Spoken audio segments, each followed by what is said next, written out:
Welcome back to another week of Dive into the Psalms, where we are exploring different Psalms through this summer, and we're just talking about it.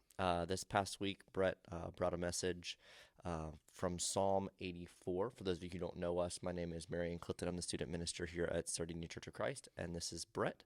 He's the senior minister, and again, he talked about Psalm 84 this past Sunday. Do you want to give a quick recap for those who missed it or need a refresher? Absolutely. Well, before that, just wanted to say that we are officially halfway through our Dive into the Psalms series. It's going along with our Summer in the Psalms sermon series, which is a tongue twister. But yeah, so we're halfway in. If you're brand new, we encourage you to go back to the previous episodes and listen through those. If you're a brand new listener, if you have been following all along, thank you. Don't know how many of you are left, but we appreciate you listening in each week. But yes, so we are in Psalm 84. That's what we covered this week. Psalm 84 puts us into book 3 of the Psalms. We know there are 5 books that the Psalms are divided up into. This week we're looking at one that's found in book 3. And book 3 was compiled or put together in light of a failed Davidic dynasty. And so what that means is this is now years and years after David and Solomon and kind of the unified kingdom of Israel. Which didn't last very long at all. Didn't last very long, less than a couple hundred years, really just a little over 100 years, where Israel was a united kingdom. And so the people that compiled the Psalms of book 3 are realizing that David and his line, his heritage, did not live up to the hype, so to speak. They could not make the kingdom, the political kingdom of Israel last. In fact, they're kind of realizing only God can do that, right? There is no human king that can. Well, I mean, it echoes back to like God warning them to begin with, not to, like, you don't need a king. He did. Like, He said, you really don't want this. yeah, and then he still like figures out a way to work through our own tragedy. Right.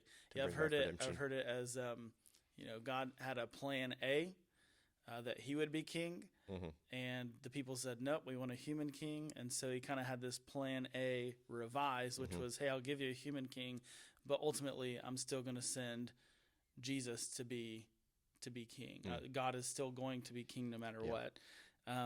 They're realizing that in book 3 of the Psalms. In fact, Psalm 89, which is the last book or the last Psalm in book 3, kind of ends with this realization, and you see this language in Psalm 89 that human life is futile.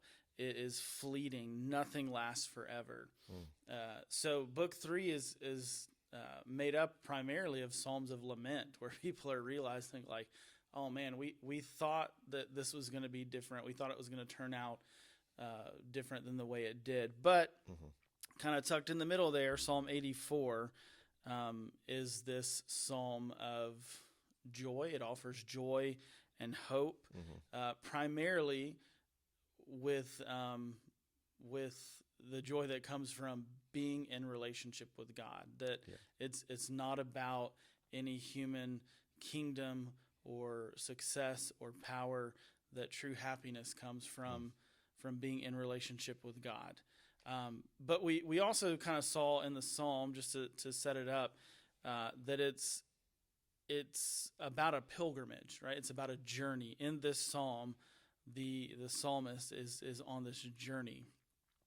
And so a lot of scholars will classify Psalm 84 as a pilgrimage psalm, but it's not to be confused with a song of ascent. A song of ascent is, there's a group of psalms in book 5 called the Psalms of Ascent, which the Jews would sing as they traveled and made a pilgrimage to Jerusalem every single year to worship.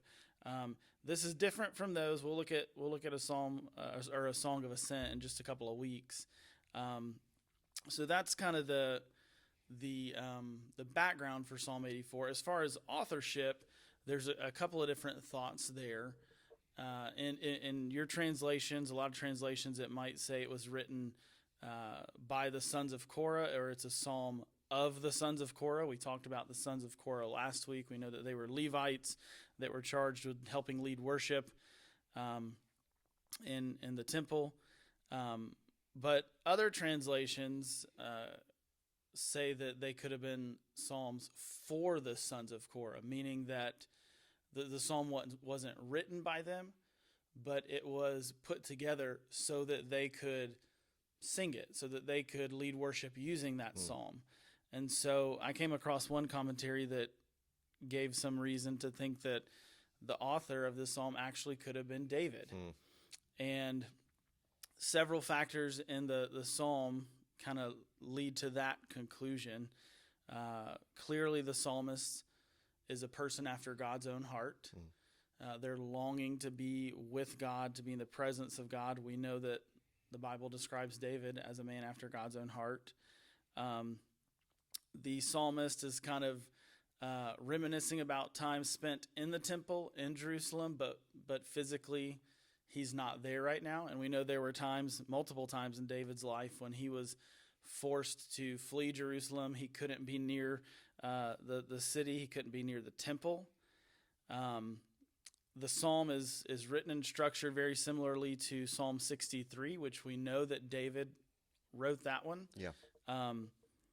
In Psalm 84, there's also this mention of the anointed one, where the psalmist says, hey, God, turn your face toward your anointed one. We know David was anointed by God to be king, and so he was referred to as the anointed one sometimes. So very just interesting background on who the author could be. Yeah. But we know that really, regardless of who actually penned this psalm, we know that the author is experiencing this very complex emotion, which is why it's written about in the form of a song.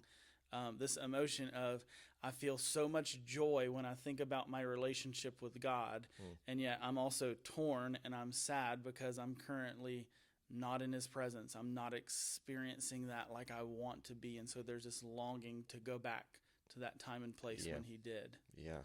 Let's go ahead and just read through Psalm 84, and then we'll dive into it a little deeper. Psalm 84, it's, 12 verses long, so verses 1 through 12. How lovely is your dwelling place, Lord Almighty. My soul yearns, even faints for the courts of the Lord. My heart and my flesh cry out for the living God. Even the sparrow has found a home, and the swallow a nest for herself, where she may have her young, a place near your altar, Lord Almighty, my King and my God. Blessed are those who dwell in your house.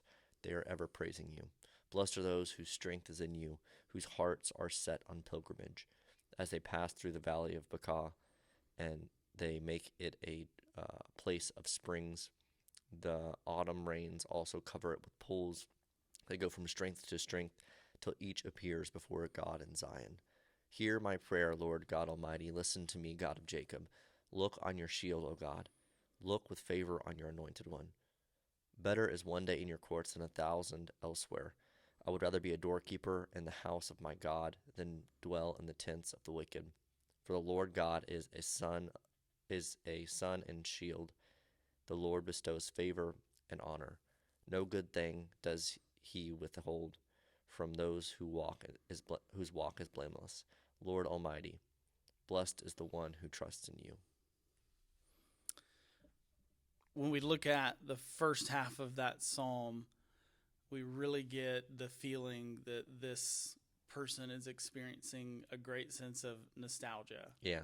Right, like he's longing to be back in the good old days, longing to have that feeling and that encounter with God like he had in days past. And so it kind of made me think about, what are some things that are nostalgic for me? What are some things that remind me of my earlier days and how I experienced God and faith and my relationship with him? And so I know you and I, this is gonna date you. It will, yeah. So I became a Christian back in the 90s. Best decade in human history, by the way. Love the 90s, but there were some uh, some different things uh, of I guess nostalgic things that Yeah. kind of take me back to when I first was introduced to Jesus and came to faith. And so the first one I thought of was WWJD bracelets. What would Jesus do bracelets? These were huge as far as with Christian culture in the mid to late 90s. Everyone who was anyone had at least one, if not a whole sleeve. And they're coming back in. Like kids I love have them. seen We that, actually have some at the student booth because kids love because them. the They go 90 away quickly too. Like they come and grab them. Yeah. they come and go. But the 90s were so awesome. Like I mean, Gen Z's trying to go back there. Yeah. Why not? So those were pretty big. Another one was the Wow CDs. So every year they would come out with an album of some of the top, most popular Christian songs on the charts that year. And so Wow 98, that was a big one. You just had some of the, and in fact, some of the Christian artists are still around, still making music. Yeah. But the Wow CDs always take me back. Another big one in the 90s was VeggieTales. So I didn't grow up in the church. So like I didn't become a believer till I was about 2008. So like this whole era of 1990s Christian stuff is like beyond me. But I did have a friend. I went to his house and we watched VeggieTales a lot, and so I do remember that one. Yes, they were done really well. They were very clever. A lot of people were introduced to Bible stories for the first time through VeggieTales. I still personally know a lot of VeggieTales silly songs with Larry. It's a great segment. I actually one of the jobs I had in college is when I was home from Christmas break. This was my freshman year in college. My friend, his parents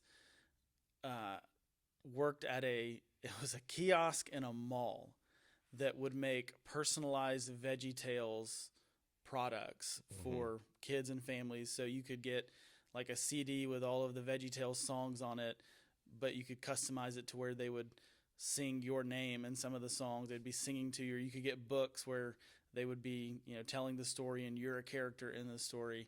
It really takes me back, man. Oh yeah, yeah, for sure. I started making like this whole list, and as I was making this list of things that were like nostalgic to me of the 90s, autocorrect apparently decided to call me out for my age because I typed in Furbies, and apparently it does not recognize the word. Wow. Yeah, so I was like, oh, okay. Yeah. Furbies, they were a big deal. Oh yeah, so here's a rapid fire list of like all the things like instantly bring me 90s nostalgia. Hit clips, that's a big one. Yeah. Did you have any hit clips? I did not. Do you know what hit clips are? No. What? I apparently wasn't that cool in the So 90s. back before we actually had music on our phones, or phones could actually hold music, like this is for those of you who are Gen Z or Gen Alpha, this is probably a foreign concept to you. But like we didn't always have music on our phones. They didn't always play music. We actually didn't have phones that we could carry around in our pockets. We didn't even for have the longest MP3 time. players, if you're familiar with what an MP3 player was. Like this is pre that. Like we had like these CD players that we would carry around with us. But at McDonald's, they had like this like in your Happy Meal as your toy. You'd get like a mini thing that looked like a CD player, and you get like a little headset. You get it your first time, but I don't think they gave it to you like the second time. Like you had to ask for the headphones for it, and then or maybe we already had the headphones. I don't know. But anyway, there's these little things that were called hit clips, and so you'd get a new one each time. And so like it would be like a snippet of a popular song during the time. And I don't even think it was the full song. That was a but good like marketing strategy by everyone McDonald's. wanted these hit clips. But yeah. Yeah. Yeah, I remember the Tamagotchi. That was a big one. Okay, yeah. Tamagotchis. I remember I those. think that's like a true sign of leadership if you could keep your Tamagotchi alive. Yep. You were destined to be Yeah. What a was leader. the other one? There was another one similar to that. I think there's a few different that were like that. A few different brands, yeah. Yeah, the one I just remember, I think everybody's called them Tamagotchi, even if they Okay. weren't that brand. For like Furbies, Beanie Babies. Oh yeah, I had Anybody several Beanie actually Babies. make money off Beanie Babies? Like, They were supposed to be a gold mine. yeah, like Um, my grandma like would like buy all of them and like give them to us. And we like she'd give them in yeah, like glass cases and that's stuff right. like Keep them that. in a vault. But yeah, all sorts of stuff. This is a big one. The sound of a street light turning on, even to this day, for some reason, like just throws back. Yeah. And that might be more of like a even hit some Gen Xers on that one. But yeah, lots of It was a nostalgia. great time to live. But I think we have nostalgia in the church too. Oh yeah. Like good and bad. Like we like remembering those stories from your childhood from Veggie Tales. Like that's Hmm. super important. But it can be a huge catch too. Like looking for things to be like from the good old days and like keeping things like honestly just like keeping up with your jargon. Like the language that you want to use is like language of like the 60s or 70s or 80s or maybe even the 90s that like Yeah. me coming into the church like that I did not understand. Like the whole subculture of VeggieTales was a foreign concept other than like that friend that watched it on occasion. So Right. like if you were to like preach a message and just randomly refer to a talking cucumber, like I would not have probably understood what you were referencing or talking Right. to. And like it goes even deeper than that. Like hymns. Like I I am neither one way or the other on like I know there's this huge like contentious debate like do we do hymns, do we not do hymns type thing in a lot of churches and like having not grown up in the church, I don't have nostalgia towards hymns or against hymns. So it's like that whole thing is like Right. I'm neither here nor It there. is something to consider when we think about what was important to us, what was a catalyst for our faith, Yep. and do we still um, maybe try to recreate a time and place that can't be Mhm. recreated. And also, yeah, the language part. I guess there are times when I'll use '90s language Mhm. and have to remember that it's not the '90s. So if you hear me saying that's the bomb or Mhm. getting jiggy with it or too legit to quit, Or Coolio. uh, yeah. Uh, So I gotta be careful of that. But I think these first few verses in Psalm 84 Mhm. to get back to why we're here. Yeah. It's The easy to get lost Psalms. in nostalgia. They just illustrate this longing that this psalmist has to be back with God, Yeah. to be back in that joy and that comfort that he was experiencing in the presence of God. Mhm. In verses 5 through 7, he's kind of describing that pilgrimage, right? That he's journeying back to, he says, Zion, which is Jerusalem, Mhm. and he's describing, man, these good old days, and he's almost getting stuck in this mindset or wishing that he was back in the good old days. And it reminds me of the feeling I would get after what we would maybe call like a spiritual high. So for Mhm. me, that was always church camp every summer. Spending a whole week Yeah. unplugged from technology, out in the woods with some great friends, having so much fun, worshiping God every day, being in the Word every day. I would get back from a camp or a retreat like that, and it would just almost be like this realization that would come over me, like, oh man, I don't have that anymore. How can I get back to that? Mhm. And so I think that a lot of times when we experience what we would call a spiritual high, which is just, man, this time when I felt so close to God, Yeah. so loved by His people, I just didn't want to leave that time and place. There's this tendency, at least for me in my experience, there's this tendency where I long for the days past. I want to go back to that place, which I think if we understand the New Testament correctly, that should make us long for the future. It should make Mm. us long for the days ahead. It should make us long for eternity in heaven, because that's when we'll get to experience that with no end. Yeah. When I want to go back in the past, I have to realize I'm still going back to a fallen world. I'm Mhm. still going back to this place that's not our home. Kind of like Yeah. we talked about last week. We are we are foreigners, we're strangers in exile. Mm-hmm. That's how the Bible describes us in this life. Even though it's a journey, Yeah. we don't. This is not our home. We don't belong here. And so, when I experience that, I'm longing to be close to God. I'm longing to be in relationship with His people, and experience, just this joy and this peace. It should make me long for the future, not the past. Yeah. The whole idea of like a psalm of pilgrimage, when you were like kind of describing the difference, I was thinking like it's like a psalm of ascent might be something like you jam out to on the radio, like coming to church, Right. or going to that conference, Or or your like favorite like road on your trip way to album, camp. Yeah, yeah. But like psalm of pilgrimage is one that's like on the journey. And like in life, like we have these journeys, and those journeys are not the high points usually.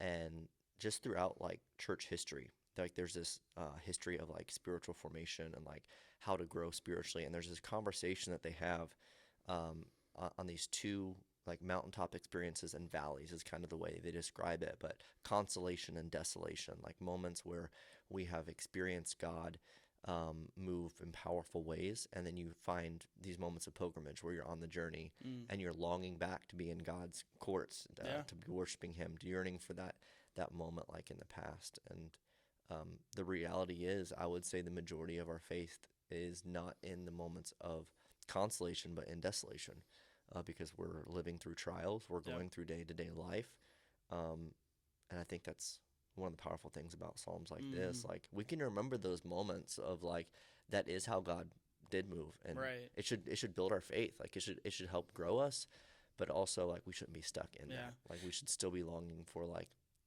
it will be different in the future. It makes me what you just describing. It makes me think of people who have climbed Mount Everest, and I have never done that, so don't think I'm saying this from experience.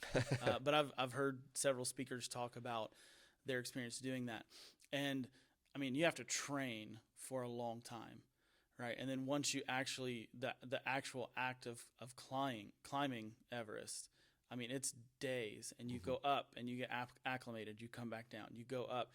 You can, and so it's a lot of up and down, and really, I mean, days, months, years spent preparing for this experience, and they're on the top. Those who even do make it to the top, which is a very small percentage. A lot of people aren't able, they just physically can't get there, and they have to go back down.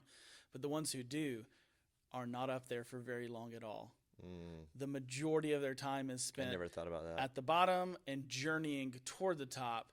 But once they get to the top, it's a very quick experience, and then it's back down, And so that's a good illustration. How often do like those people refer back to those moments in memory? Right, Probably, exactly. I would imagine. Yeah, I mean, honestly, if I had climbed Mount Everest, it would come up in just about every conversation, right? Probably. Hey, by the way, did I mention? Yeah. Absolutely. But we see a shift in verse 8, and this is where the psalmist turns to God in prayer. And that's why another reason I think maybe, hey, it could have been David that wrote this, because we see that pattern in a lot of his psalms, that he's experiencing this very intense emotion. It could move him away from God potentially, but he allows it to turn him toward God in prayer. And so in the prayer, he's reminding that we can be close to God now. We have access to God right now. That our life is a pilgrimage. It's a journey, but the destination is not just some place. It's not just so that I can get to heaven. It's the goal is to experience God, both in this life and for eternity. Absolutely. And so he, in verse 10, I think one of the key lines in the whole psalm here, where he says, better is one day in your courts than 1,000 elsewhere. And I was reading one author who put a really good spin on this verse that I had never considered before, but he said sometimes we read this as though there was something heroic about the choice, or some tough sacrifice in this decision.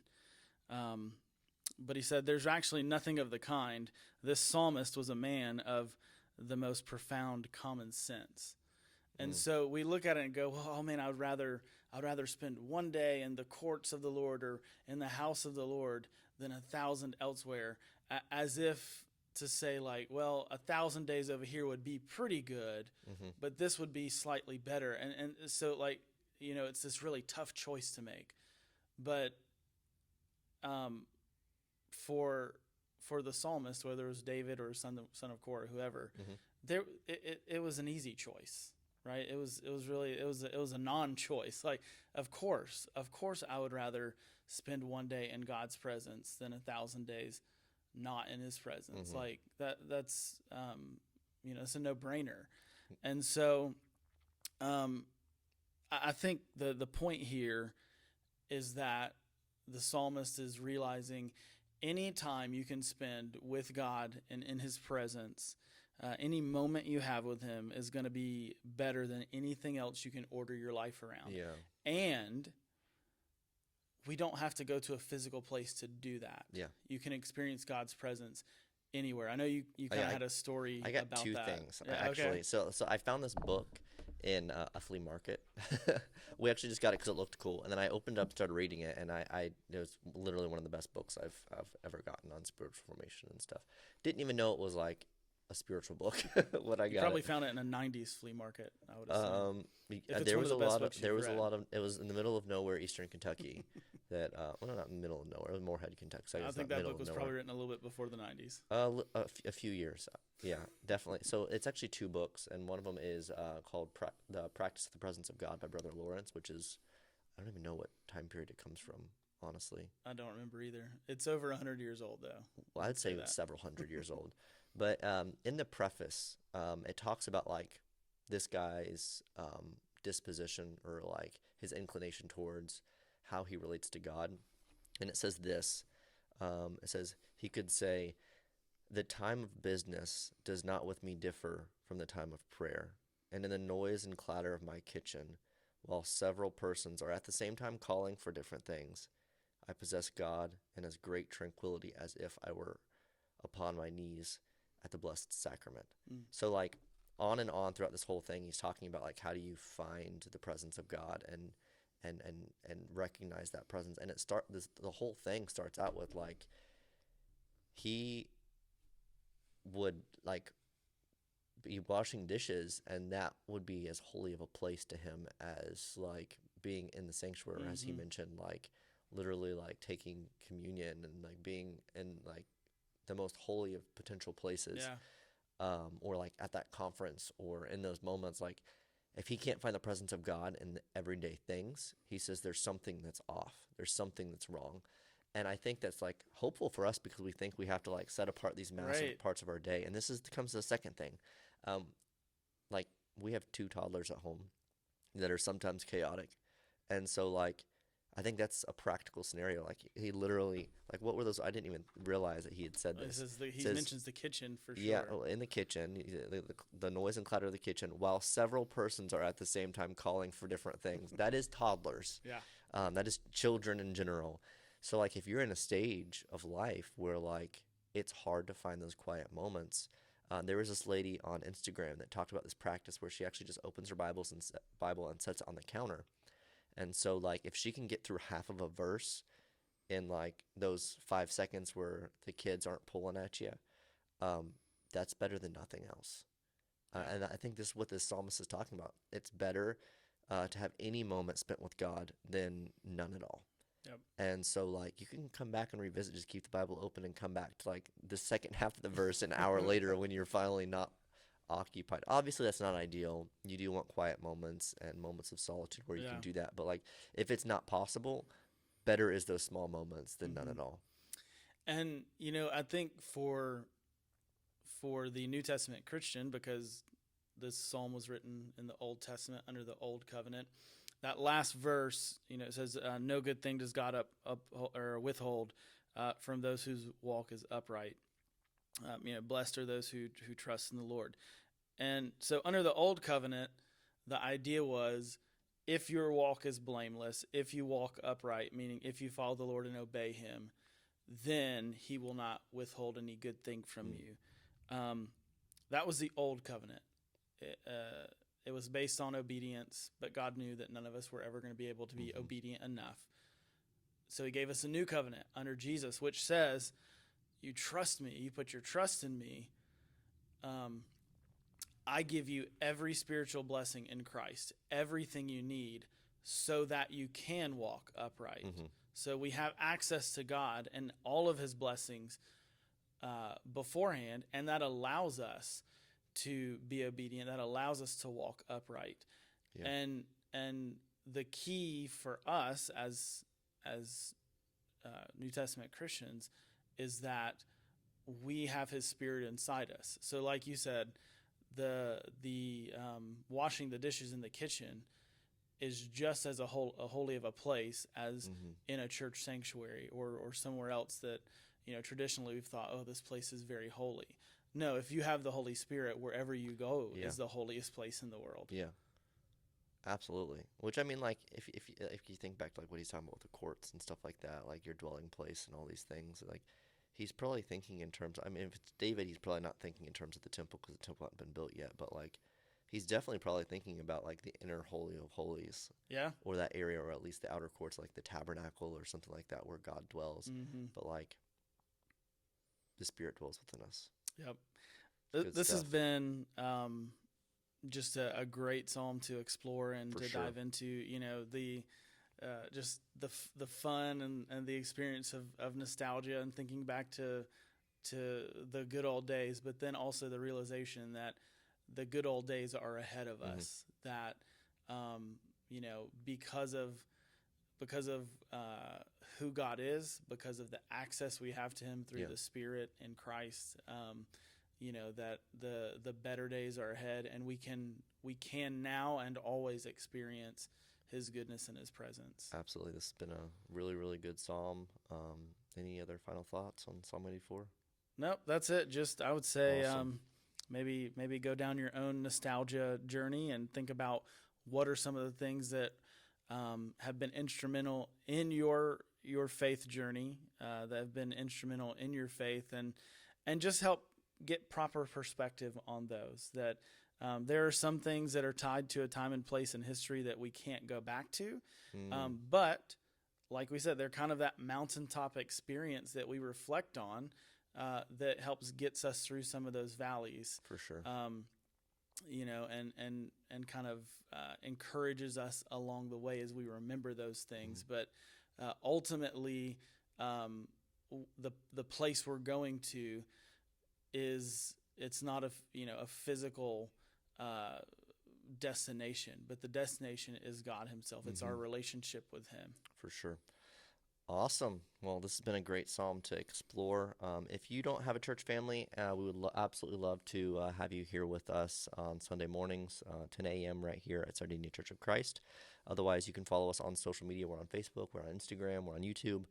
And otherwise, if nothing else, then we'll see you next week exploring the next psalm. See you then.